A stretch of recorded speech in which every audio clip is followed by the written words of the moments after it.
Informasi lainnya Tribuners, aktivitas truk kontainer boleh di bawah jam 10 malam. Ini penjelasan Dishub Kota Ambon.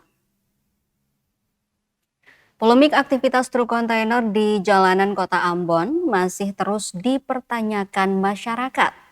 Seperti beroperasi sebelum pukul 10 malam, ngebut meski di tengah keramaian hingga aktivitas tanpa adanya pengawalan.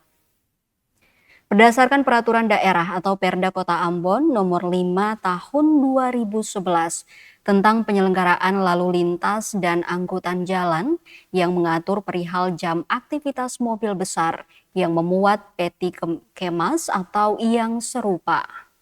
Diketahui truk kontainer dapat beroperasi mulai dari pukul 10 malam hingga jam 5 pagi.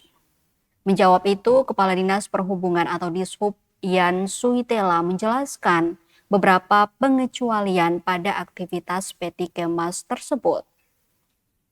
Pengecualian sesuai dengan rapat koordinasi lintas sektor yang juga melibatkan aparat kepolisian lalu lintas Polda Maluku. Hasilnya, truk peti kemas dapat beroperasi sebelum jam 10 malam jika membawa bahan-bahan mudah rusak seperti 9 bahan pokok.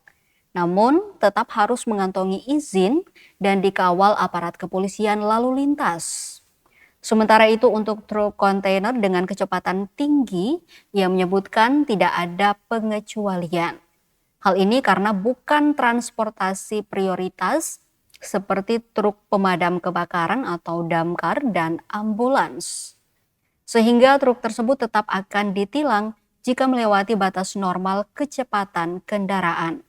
Dishub lanjutnya berwenang pada pemeriksaan kelengkapan operasional seperti uji kelayakan dan administrasi lainnya. Ia menegaskan aktivitas truk kontainer dengan kecepatan tinggi tidak dianjurkan. Pengecualian hanya pada pengangkutan bahan-bahan mudah rusak.